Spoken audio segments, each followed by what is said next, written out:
Emma and Tom Talk Teaching, a podcast about all things education, presented by Emma O'Dooher and Tom Breeze. Episode 2, Community-Focused Schools with Dr Jan Huyton.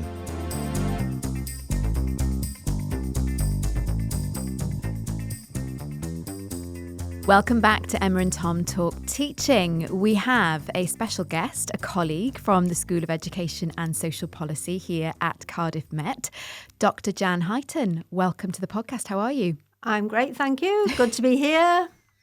Enjoying life. Absolutely. You're stuck in here now because the door handle broke just before we started recording. Sealed you in. Yeah, you're stuck until you tell us some interesting things Help, about... Somebody go for help. It's a soundproof glass, Jan. It's not going to work. Is anybody listening? Help.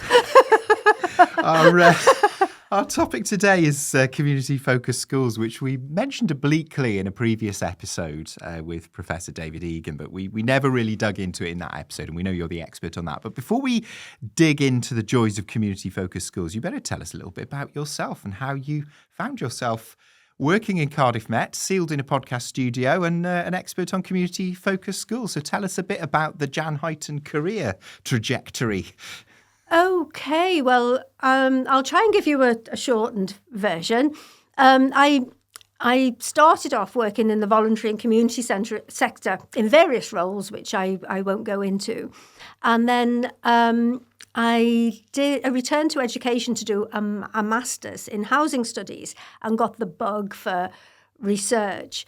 So I then started becoming more interested in the education of housing professionals, which took me to UWIC as it was then, now Cardiff Met, to be a programme director on the housing studies programmes there. But the education bug had well and truly bitten me, and I was itchy to do more on the education side of things. So I started my doctorate looking at an education-related topic up in Edinburgh. And at the first opportunity, I jumped ship and went to what used to be called the School of Lifelong Learning to work on community education programmes, and from there evolved into working on the MA education programmes. Well, there we go. You learned some things about your colleagues you didn't know when you asked this question. So you're here to talk to us about community-focused schools, which, for someone who didn't know too much about this, reading that title, it sounds a little bit like a service, but that's far from what it is. So perhaps you could just tell us a little bit about it. Yeah, I agree that the title is a little bit unhelpful, really, in terms of what community-focused schools actually is. It's an ethos. It's a way of working. It's the Welsh Government have an agenda of wanting to implement community-focused schools across all schools in Wales, and it's a concept that's known simply as community schools in the United States, and probably a version of that in Scandinavia, where the practice is somewhat more developed, but in a different sort of context. It's basically a way of increasing partnerships, developing partnerships, strengthening partnerships where they already exist between schools and other agencies, either within the local authority or perhaps in the voluntary or community sector, just by way of collaborating and working in a multi-agency sort of way in order to answer perceived needs of children, young people and their families. So it's a range of methodologies really that blend together. So it's kind of like a combination of community development and education really. But the title doesn't help. It's often misunderstood. And I do wonder sometimes whether maybe where a local authority is seeking to implement the ethos, as I'll call it, of community-focused schools, the way of working, the methodology of community-focused schools, it might be a good idea to give it another sort of title that's locally known, understood and recognised by all professionals. And something that struck me when I was prepping for this, some of the things that you sent out to us, was that you heard about, I think you work as a governor, I do. And have worked as a governor. And I think you were reading about a community-focused school, and you sort of thought, or your reflection was, well, this just sounds like a really great school.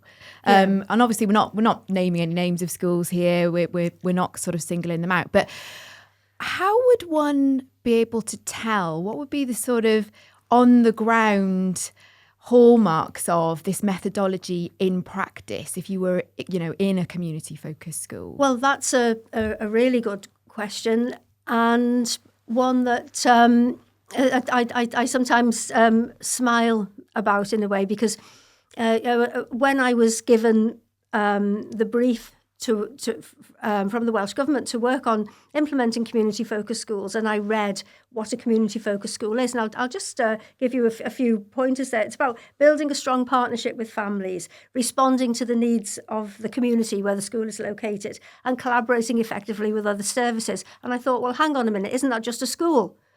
We're not describing something special here. I thought all schools would operate in that way. But once I got out into the field and started looking more broadly at the work of schools, obviously beyond the schools I was already familiar with, I came to realise that maybe some schools are perhaps still on a journey towards reaching that kind of practice. But and because I come from a community development, voluntary sector background myself before I came to education, I guess I'm more sensitised to the idea of the importance of community, working with community, and incorporating the voices of children, young people, parents, other family members, other people in the community. That to me was the bread and butter of community work, community development work, and it hadn't really occurred to me that perhaps that wasn't fully implemented within a school context. So, but each school would have their own way of, or maybe each local authority would have their own way of developing into a community-focused school. So the way in which you would recognise it might be that for some schools, they might be going for something that, if it works for them, maybe co-location of services. So perhaps having services for children and families actually offered on site at the school, or it might mean that you have perhaps community-focused schools, managers, community engagement officers located at the school, working out of the school with parents and liaising with community, etc.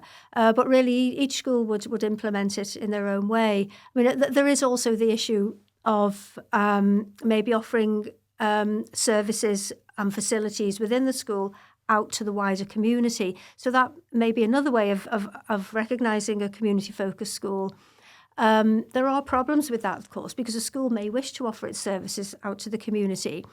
One of the issues we've picked up from some research we're undertaking at the moment is that many schools, particularly those that have not been built in recent times, who are maybe due for a new build or due for a refurb, the design means that there are safeguarding issues if you allow anyone from the public to come onto the premises. Safeguarding issues, security issues. So there are some schools that would like to do that but can't. But where I've seen new build schools or schools that are being refurbed, then in the 21st century schools kind of agenda, you are seeing schools being built with a self-contained community room. And I also know of some schools that have got something like a porter cabin or something like that located on the school site. So it encourages people from the community, it encourages parents, maybe other agencies, to come to the school, offer services from the school premises, but in a self-contained area. I suppose also when the school is closed, you might see a community-focused school offering its services out to the public, but that also has its issues. And what we've picked up in the research is that there need to be protocols in place to assist head teachers, really, in dealing with issues of who is responsible and who is accountable, for the health and safety, security and general running of the school's facilities out of hours, and the schools can't really afford to be paying a caretaker to remain on site after hours. So there'd always be a cost either to the school or to the community, which becomes an issue. But also, I think local authorities probably need to work with schools, with head teachers, to help them, and to governors, to help them understand the legalities of setting up agreements for other services or the general public to use school facilities. You do sometimes hear people in the community maybe wishing that they could use a school's facilities, which they can see locked up, but it would be really good opportunity to use them because there aren't other facilities in the community. But the solution to that really lies with getting the right protocols in place to make that work. I don't think schools are disinclined to offer their services. It's just that they need the accountability sorted out. I was wondering about that while you were saying that. You don't have to read much of the kind of mainstream press before you come across a story about, teachers are having to be social workers, teachers are having to feed children, wash their clothes, all that kind of thing. So there is the possibility then that this help that they so desperately need could actually come on site and work with them if they could just get the legalities and the protocols sorted. Yes. And it's not so much legalities in terms of co-location of services during the school day. That's more a protocol scenario and the usual issues that arise out of multi-agency working. Now, I know that when we first started our research project into community-focused schools, we met with a group of head teachers, and we were pretty much immediately post-COVID. So a lot of services had already been cut because of austerity, and they were even worse once we came back. So it was kind of like, we can't get an ed psych, we can't get a social worker, we can't get speech and language therapy. How can community-focused schools help us to do that? But of course, community-focused schools is not a service. The idea of, say, where you've got a community-focused schools manager, which many local authorities have been able to fund with assistance from the Welsh Government, that community-focused schools manager doesn't actually do things in terms of delivering services. The idea is that those managers and their teams would broker in other professionals. And then you might say, well, are you then spreading an already diminished service even more thinly? And, how does that work? But the aim is that it's done in a coordinated way. So it might be that co-location of services really isn't going to work. But if a need is identified within a school, a community-focused schools manager needs to have great knowledge of facilities that are available in the community and voluntary sector as well as other agencies, and can identify what the need is, find out how to answer that need, and find agencies that can help with that. And it might mean locating agencies together at a particular hub, which might be at a school or it might be at another hub, maybe a social services hub or something like that. But the idea would be that all schools would be able to access that facility, and that it doesn't just have to come out of school or education department resources. It's a case of accessing what's already there. It's an asset-based model in a way where you're looking at what the community already has. And if there are deficits within the community in terms of service provision, or basically just coming together as a community to deliver, it's really a case of looking at what can be put in place to assist with that. And of course, non-school agencies, such as voluntary organisations, do have access to funding streams that are not available to schools. So in some cases, it might be that a school needs to accept that maybe it's not a good idea for the school to attempt to deliver something, or the schools collaboratively to deliver something. Let's broker in a local voluntary organisation that we can respect and trust, and they will then be able to access funding streams. And that's very much present in the American model as well. So let's bring it back to the young people that this hopefully going to be sort of beneficiaries of this kind of approach and their families. And I wonder if you've got any sort of, obviously, again, you can't give us sort of specific examples, but maybe an anonymised example of where a young person could, at a particular time in their education journey, benefit from this multi-agency, community-focused schools approach, and maybe their families as well. I think something about transition that I read. Yeah, definitely. Transition would be a really good area to develop a multi-agency approach in the community-focused schools style. And we do have some examples, some case studies where that has worked really well. So one example would be transition from primary to secondary, where the usual transition was going on. The year sixes were invited to their destination school, and they met staff, they met other pupils, and then sometimes the reverse would happen, and secondary would come to primary, etc., etc.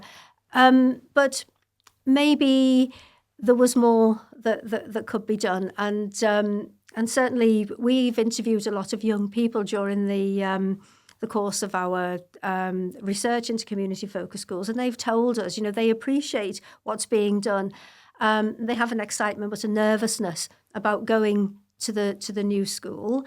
And there were things they didn't know, things they would like to know, or maybe areas of concern. And of course, it's not just the young person who's transitioning from primary to secondary, it's also their family and those around them.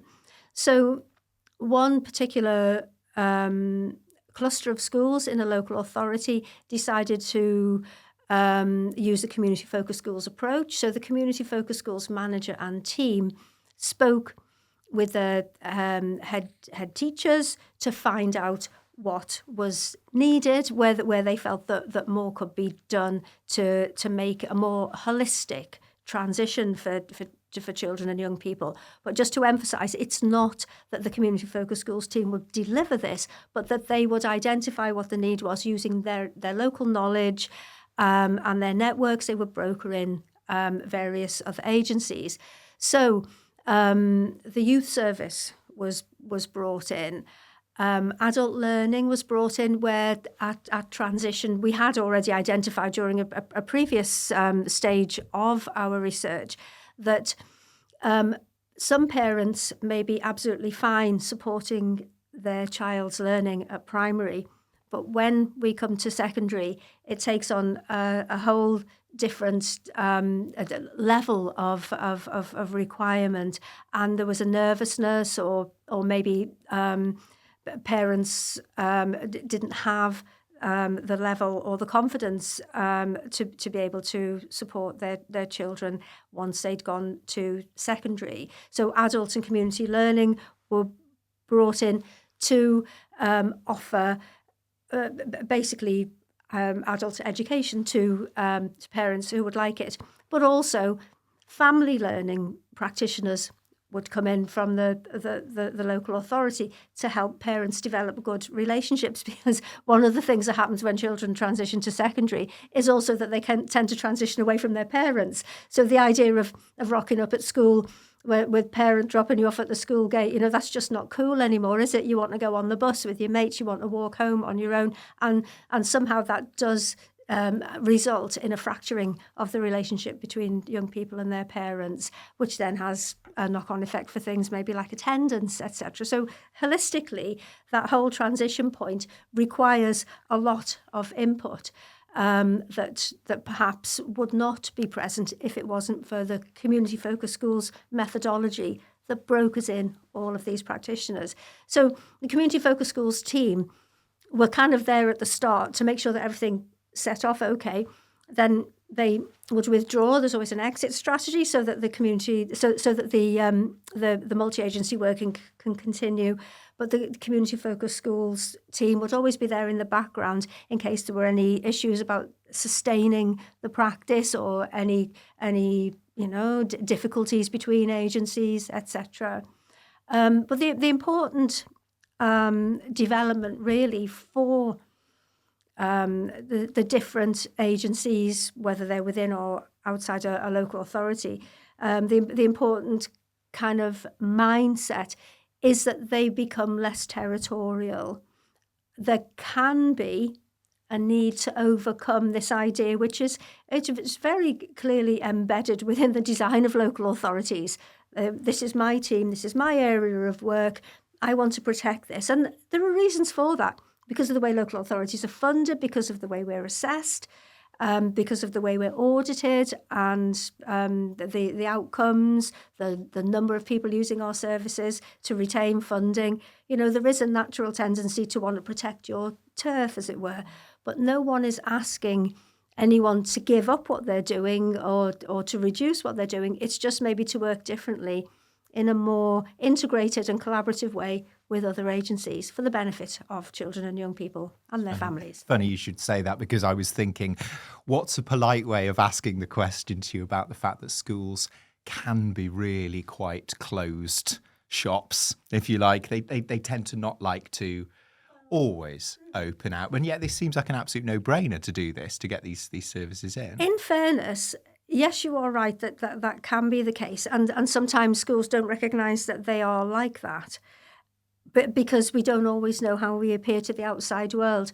But in fairness to schools, other agencies within and outside the local authority also have the same sort of mindset. Now, when I worked in the voluntary sector, I kind of moved into higher education before things got really bad in terms of competition for funding. But there is a huge competition for funding within the voluntary sector, and I guess within and between departments and local authorities, you understand why it's built into the design. And you know, something needs to happen really at a fundamental strategic and organisational design level to prevent this from happening. But we are where we are. So you do need to find ways of overcoming this. And the first thing we have done in some research that we've been undertaking is to identify the fact that it does exist and to help people to recognise that that's what the issue is.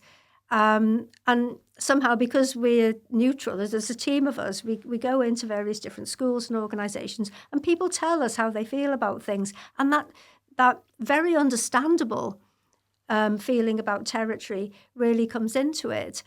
But I often refer to a model that comes out of Etienne Wenger's communities of practice approach.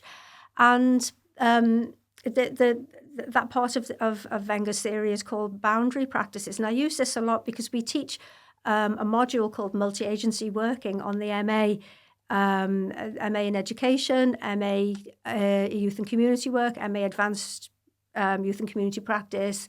Additional learning needs are also able to take that multi-agency module. So it's actually taught in a multi-agency way.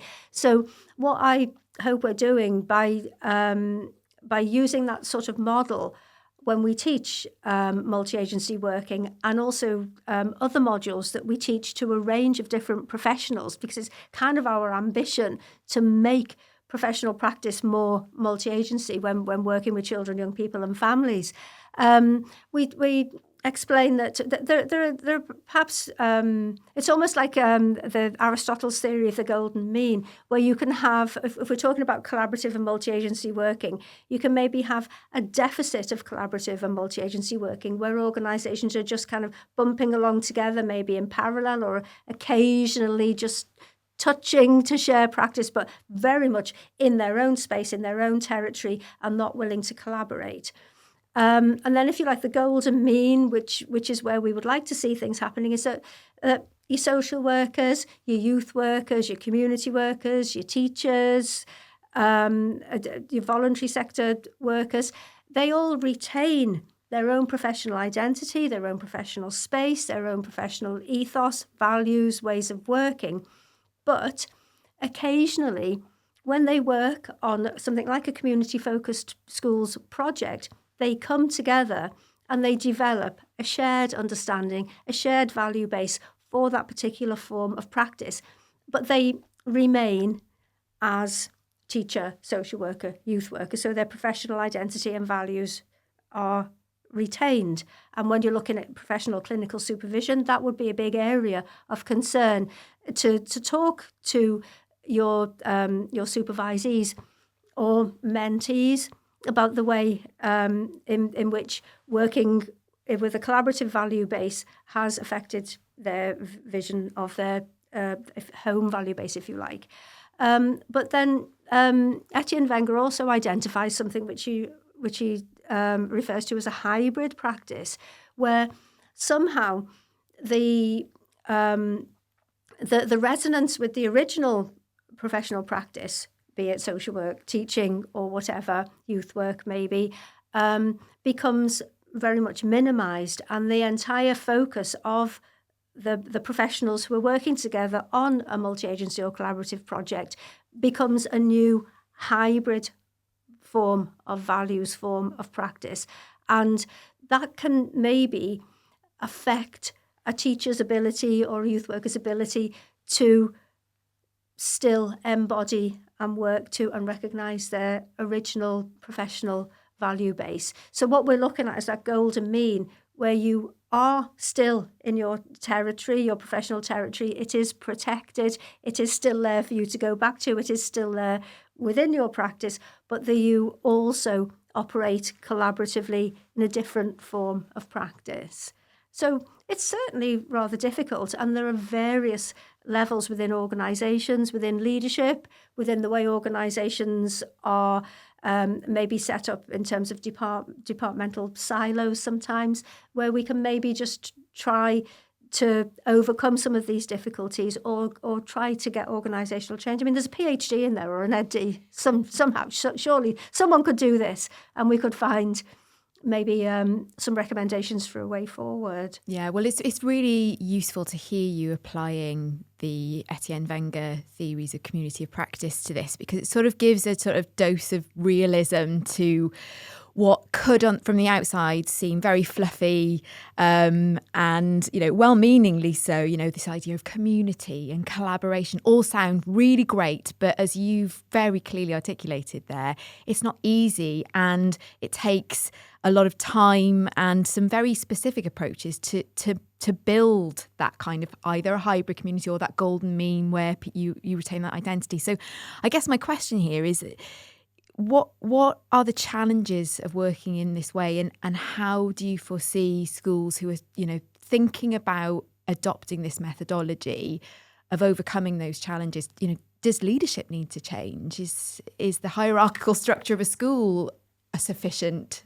Well, leadership needs to certainly modify to accommodate the community-focused schools ethos within schools, within educational authorities, and within other organisations, like other departments in the local authority or other agencies, to include, I would say, collaborative rather than distributed leadership, because what you want to do is you want to be inclusive. You want to include other agencies, other professionals, or at a minimum, a community-focused schools manager within your strategic and operational decision-making.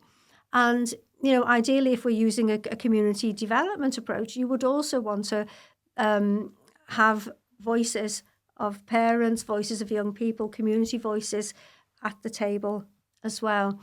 So there does need to be something of a shift, which maybe relates to Tom's original point of how schools can maybe appear to be reluctant to work with others. But then I was at a sort of a seminar earlier this week, and somebody from a school context was talking about the importance. I think it was a head teacher was talking about how that head teacher really wanted to work in a community focused schools methodology, but it was kind of like, but we're not trained in community development, etc. That's right, you're not, and no one is asking you to give up your education professional training or to modify it or change it. What we're asking you to do is to work with people genuinely and collaboratively share the leadership, share the decision making with the people who do have that training,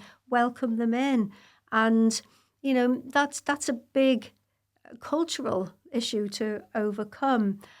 We've been doing some work maybe with facilitating the I'm going to use the word vision, but I don't mean vision as in visioning what our future is going to be, what our strategy is, but maybe thinking about what other people's vision is like when they have eyes on you as a head teacher, or you as a teacher, or you as the head of a voluntary organisation, or you as the head of social services, children's services, or whatever, just to see how you are coming across and whether you are coming across as welcoming, and what can you do about that. But there's a lot of work that needs to be done in advance here, because you can't just dive in for the reasons we're discussing here and expect all of these different professional groups who've been trained in a particular way to suddenly find it possible to become something else. They need to feel that they've been part of the decision and part of the planning for this to occur. And sometimes that gets missed out.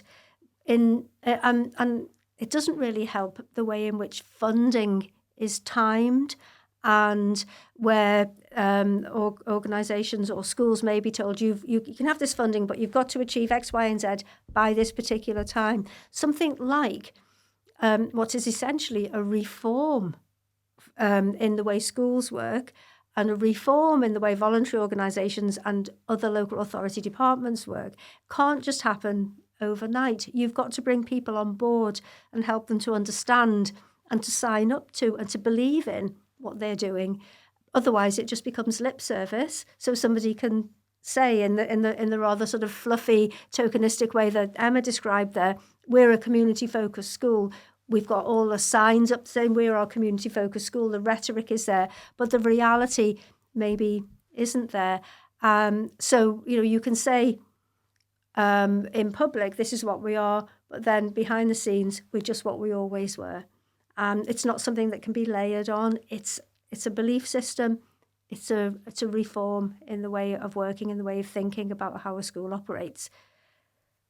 That's interesting, because there are some real parallels here, I think, with the world of education reform out in Wales. And we were all Etienne Wenger fanboys and girls in this room, but I certainly find that communities of practice is a lovely, fluffy term that people chuck around without realising all the kind of rigorous theory that's underneath it. Yeah. Community-focused schools, like you were saying at the start, it's a lovely term which people could chuck around without realising that it's more than just a sign on the door.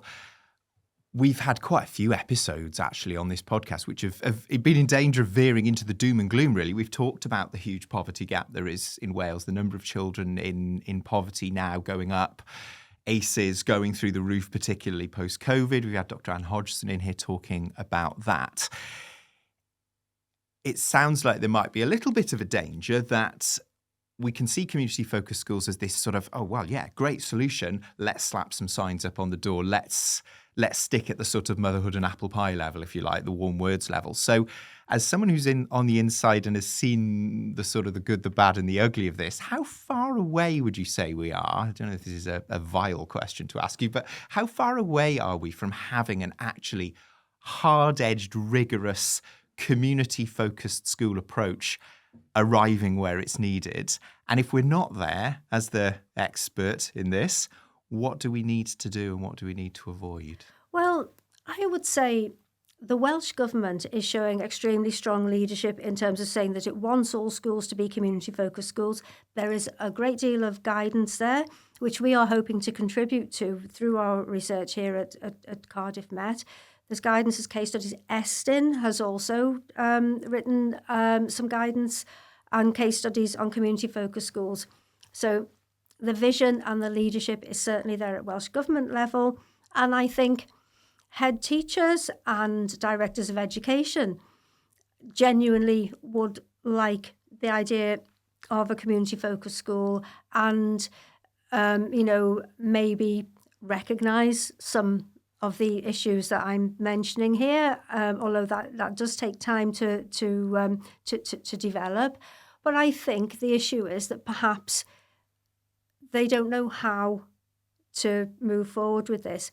So I think having a community-focused schools manager and team within a local authority can be helpful, because that role is one that can work across boundaries, trying to embed the ethos and develop new ways of thinking, new ways of working, and genuine collaboration, maybe lessening the feeling of territorialism, which over time and with practice may become even more embedded.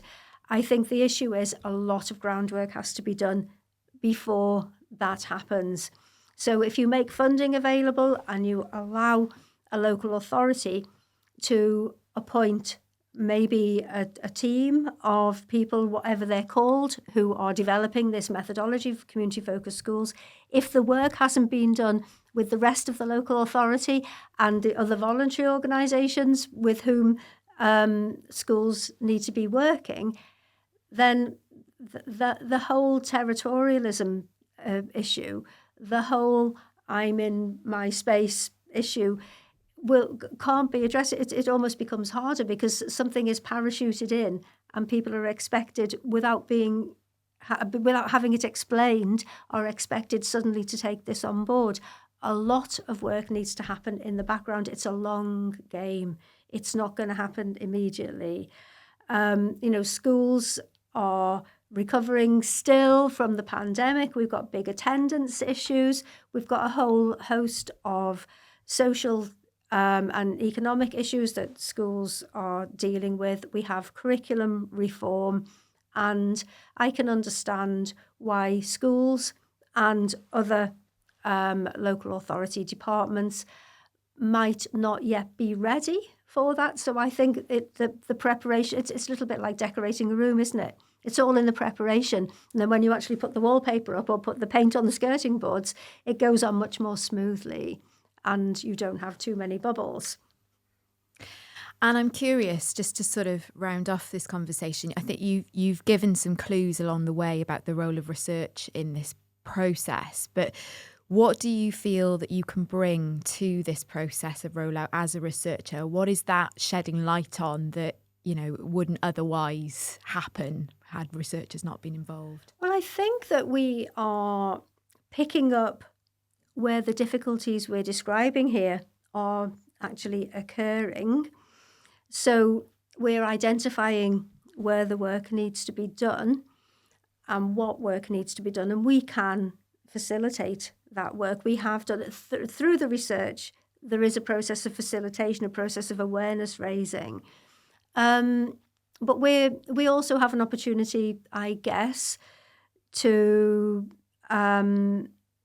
highlight where good practice is occurring. So I've mentioned that transition, primary to secondary transition project. That's one of many examples I have where it is working as it should, or maybe it's not working quite as it should, but it's going in the right direction. So that sort of case study, which is one where it's deeply embedded. It's not just a kind of a surface level kind of arrangement, which some early pioneer projects perhaps are. To see where that's happening and to, I suppose, disseminate that, show how it's working well, but really to assist with cultural change by raising awareness of I think, explaining to people what community-focused schools is not.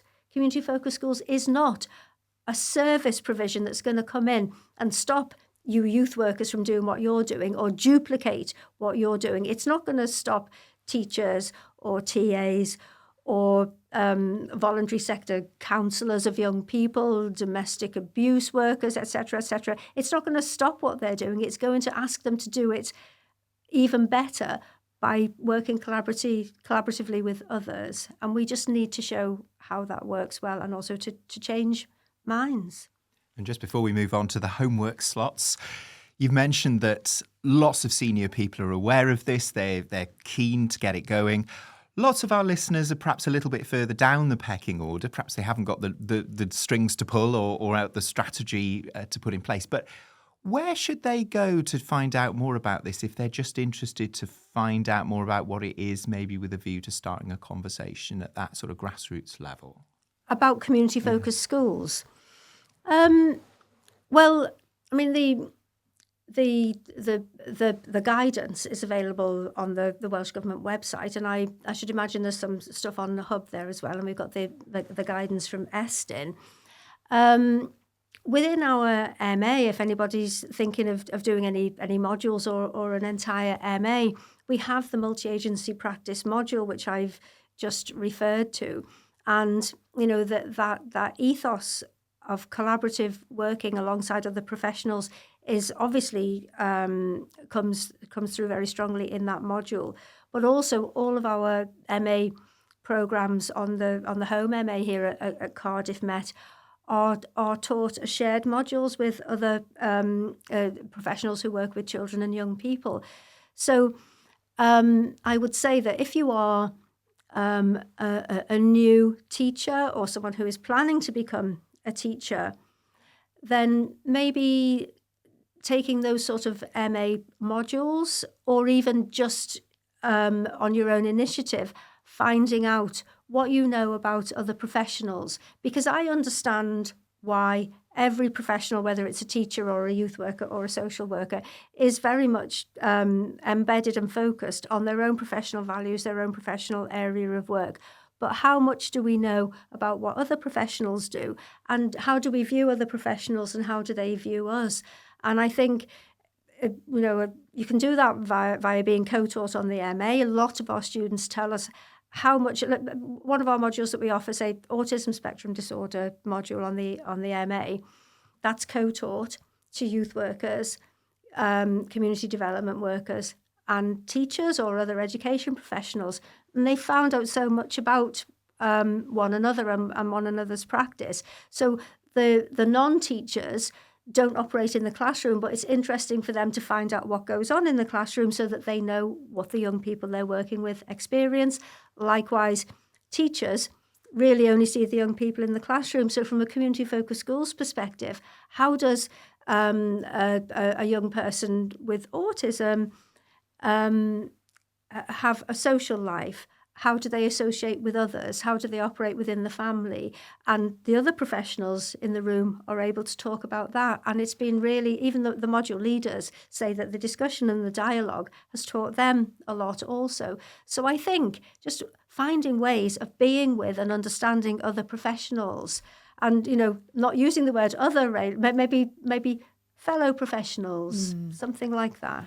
I think we've inadvertently stumbled across your something to try there, haven't we? Which is good. Which is great.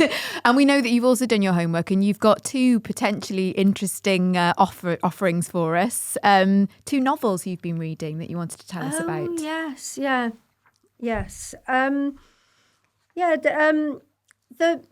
The 2023 Booker Prize winner, Prophet Song by Paul Lynch. I finished that recently, and it's a very dark, dystopian tale of what might happen if we ended up with a tyrannical government. It's actually set in Dublin, but it could very easily be Wales or other parts of the UK. And reading about it and just the whole totalitarian regime and the way in which people lived in fear. One of the main characters was a school teacher, and he was a member of the teaching union. And because of that, and because of him protesting, etc., he kind of got arrested and became one of the disappeared. And it was really a very sorry tale, but rather too close to home. And I guess it brought home to me the importance of community in terms of helping children and families to develop values and political awareness. Because, a totalitarian government might come to pass because our population is not sufficiently sensitised to political issues, maybe doesn't vote, maybe doesn't think about things like engaging in civil society and so on. So the more the community focused schools model can maybe help us to work with children and families to feel more ownership, more agency, more politicised with a small p, to vote, to make sure that that we don't end up in that sort of situation.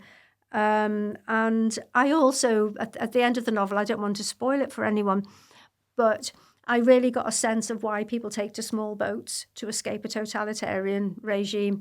It taught me a huge lesson. And it may not be something that, well, it's probably not suitable for younger children. It's very complex, beautifully crafted with lots of imagery and really rich description. It's quite challenging to read, but it might be possible to summarise the story for children and young people, just so that they kind of get what might happen and maybe talk to them about what we can do to try to make sure that something like that doesn't happen within our society.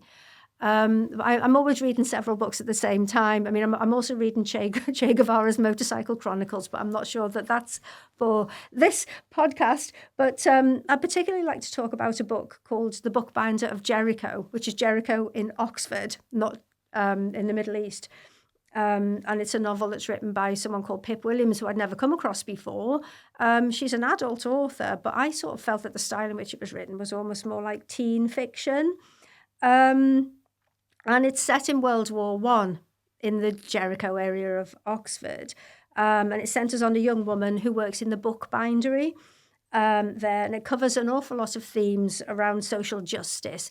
Obviously, there is the continuing issue of town and gown in Oxford, where you've got very big class and poverty distinctions between different parts of the population still manifesting itself, but it was very strongly manifested there, and I think we have come a long way since then. But more importantly for us, it resonates with the inequity of life chances, depending on wealth, social class, and the opportunities for education. It also incorporates the history of how Belgian soldiers came to Oxford and were nursed by local women, and interestingly, even the class distinction came to play there. So if they were middle or upper class volunteers, they were allowed to nurse the officer class, but those that were from the working classes, they weren't allowed to nurse the officers. They had to nurse the lower ranks, and it was just the acceptable way of the world in those times. So in some ways we have moved on, but I think it's maybe really good to summarise to children and young people, and maybe families in something like a book group, to talk about those sort of issues. There was also a neurodivergent character in the story. I don't want to say too much because I don't want to spoil it. But interestingly, because there was no health service, there were no publicly funded services, and neurodivergence wasn't even labelled in those days. It wasn't even recognised. It was just that someone was maybe a little bit different. But the way in which the working class community and the employers came together to protect that neurodivergent character, to look after her and to accept the way she was, I found rather lovely. And I think it was based on research. And I think that also could teach us a lot about how we accept others in the community, and that the community would come together to look after people who are vulnerable, not just having to use services. And again, that resonates with the ethos of community-focused schools, I would like to think. A triple bill of something interesting from Dr. Jan there, and you're something to try about getting to know your fellow professionals that work in the community was also a really good one, and included a bit of a signpost towards the MA, of which I believe you are the glorious leader. So if somebody is interested, if somebody is interested in finding out more about coming on that, how can they get in touch with you to find out? Well, they better get in touch with me straight away, because I might be going on voluntary severance. Oh, Jan! Don't do it. You're sealed in, remember. Shackle her to the desk. Well, you could email me. J Huyton, that's JHUYTON at cardiffmet.ac.uk, or obviously I'm on the internal email. I do, or have already in some cases, spoken to cohorts of students who might be moving forward. I don't think I've spoken to PGCE yet, but I have spoken to BA Primary. So my contact details are there, and your program director or your personal tutor will have my contact details. And I'm always happy to have a chat with people about which of our range of MA programs would be suitable for you, depending on where you are in your career trajectory, your academic confidence, etc., and whether you would be full-time or part-time. There are choices to be made, and I'd like, when people contact me, it's more about making an informed choice rather than just contacting me to make an application. Dr Jan Huyton, thank you for sharing your knowledge, your expertise, the research you've been doing, and I'm sure we'll get you back in the future to find out more about community-focused schools. If I haven't left on voluntary severance. Well, indeed. Loud and clear. We'll be back in 2 weeks' time with another episode. Jan will still be attached to the desk. And we'll be back in your ears then. Bye-bye. Bye-bye for now.